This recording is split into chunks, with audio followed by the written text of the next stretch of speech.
Muse Music Store and Mahaska County Conservation Board presents Eveland Access Summerfest Music by the River 2024. June 1st from noon to 10 p.m. featuring 8 musical artists with live music, activities like bingo, sand volleyball, and cornhole, food, and much, much more. It's a free event at the Eveland Access Campgrounds at 2890 Galveston Avenue, Oskaloosa. Bring a friend and have a lot of fun at the Eveland Access Summerfest 2024 Music by the River, June 1st from noon to 10 at the Eveland Access Campgrounds.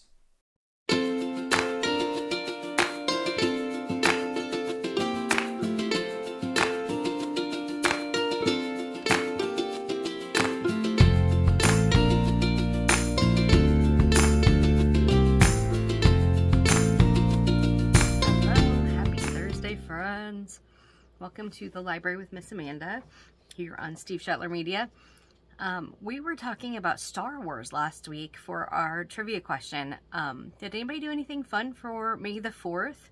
Or I saw somebody else did May 5th and it was Revenge of the 5th instead of Sith. I thought that was kind of fun. But if you did something fun for May the 4th be with you, please let me know, because I'm not sure I heard of anything really going on for that. So I'm curious if anybody does anything for that. But our question was, aside from May the Force be with you, one line appears in the Star Wars films more than any other.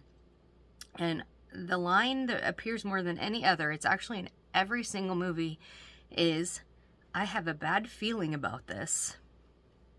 I didn't know that. So kind of fun. I thought for this week's trivia, we've been talking about Cook the Book and our freezer meals and all the things that have to do with cooking and food. So I thought it'd be fun to do a food-related trivia question this week. So my question is, what condiment was used for its medicinal qualities in the 1800s?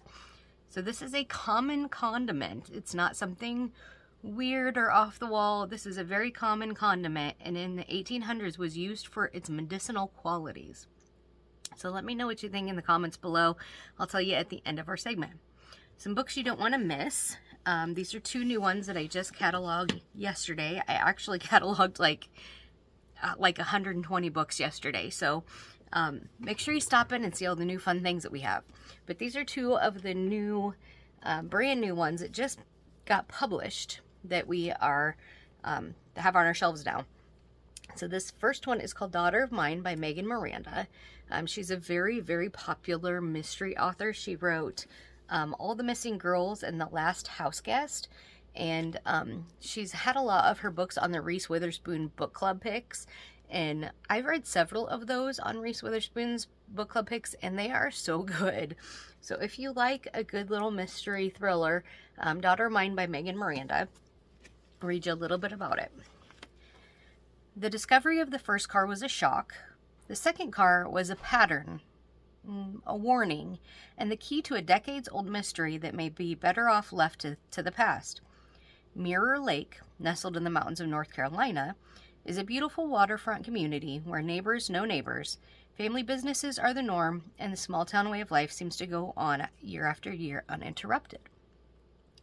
When the long-serving detective dies suddenly, his daughter Hazel Sharp returns home after nearly 10 years, wary of the place and people she's left behind. But Hazel isn't the only relic of the past to resurface. A drought has descended on the region, and as the water level in the lake drops, long-hidden secrets begin to emerge. Soon Hazel finds evidence that may finally explain what happened to her mother, who disappeared when Hazel was a teenager, taking the family's savings with her. But unearthing the mysteries of the past sets Hazel on a dangerous search to uncover the truth buried at the heart of her own hometown and maybe even her family. Another gripping novel from the master of suspense, Megan Miranda, a chilling mystery that will keep you compulsively turning its pages to discover what lurks beneath the surface. So that sounds like a really good one. Sounds like something I would like. Daughter of Mine by Megan Miranda. New book, available to check out today. My second one is just a fun little read. I thought after the seriousness of the Megan Miranda one, a kind of beach novel, as I would call it, would be a good one. This is called Summer Reading, and this is by Jen McKinley. And this is just a fun little romantic-y read. So I'll read you a little bit about it. Summer reading. For Samantha Gale, a summer at Martha's Vineyard at her family's tiny cottage was supposed to be about resurrecting her career as a chef until she's tasked with chaperoning her half-brother Tyler. The teenage brainiac is spending his summer at the local library in a robotics competition, and there's no place Sam, who has dyslexia, likes less than the library. And because the universe hates her, the library's interim director turns out to be the hot reader guy whose book she accidentally destroyed on the ferry ride to the island. Bennett Reynolds is on a quest to find his father, whose identity he's never known. He's taken the temporary job on the island to research the summer his mother spent there when she got pregnant with him. Ben tells himself he isn't interested in a relationship right now. Yet, as soon as Sam knocks his book into the ocean, he can't stop thinking about her. An irresistible attraction blossoms when Ben inspires Sam to create the cookbook she's always dreamed about, and she jumps all in helping him find his father. They soon realize their summer fling may heat up into a happily ever after. So a nice little, they call these beach reads. These just a nice read, nothing serious. Some reading by Jen McKinley. All right, my upcoming programs. So I featured the book club book for May, I think last week or the week before. It is Beartown by Frederick Backman. He's the author of A Man Called Ove, which was super duper popular, got made into a movie. But this is his newer book called Beartown, and book club will be on May 18th at 10 a.m. at the library. If you'd like to participate and would like a copy of the book to read, stop by the library. We have several copies available to check out. Cook the Book will be on June 3rd, and we're featuring the book Crave, that is all about burgers and pizzas and all the great things that you like to eat and make when the weather gets warmer. Our freezer meals will be May 21st and 22nd. The last day to sign up for those is May 17th. But I'm going to flip you around and show you the menu for May. So hang on, we're going on a little trip. May is chicken and cheese enchiladas, Southwest breakfast burritos, chicken or skillet stroganoff, barbecue ham sandwiches, savory rice and sausage, cheesy chicken casserole, beef and broccoli, and pizza pasta skillet. So those are the meals for May. You have till the 17th. We post a different menu every month, so if you guys don't particularly like those, make sure you keep your eyes out for the ones that we have for June and July and August and every other month. So every month it's something different. Our summer programs, I will be sending our calendars and registration forms home with the kiddos, hopefully early next week. They will have a QR code on them so you can sign up online. You don't have to actually fill those out and keep track of the paper and all that.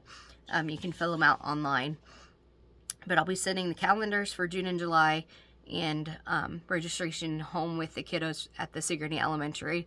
If you're at a different school, feel free to stop by. We'll have everything at the front desk as well. And like I said, in July, our big performers, we have one performer at the library, which is our Jedi show, which I'm super excited about. But then everything else will be in July, will be during Fair Week out at the expo. So make sure you come check out our shows there and stick around for the county fair and all the great things they have going on out there. My patron question of the week, I've had a lot of people ask me about our Cook the Book event, and there was a couple that weren't sure how to even go about signing up. So if you come in the library, at the front desk we will have our cookbook. So let's pretend this is our cookbook. So we'll have our cookbook at the front desk, and then if you open the inside, they'll have a paper in there where you can sign up for whatever meal you want. You flip through the cookbook and find one that you would like to make, and then just put it in the front on that sheet that is in there. And you'll get a copy of the recipe. It's very simple. All you have to do is make the recipe.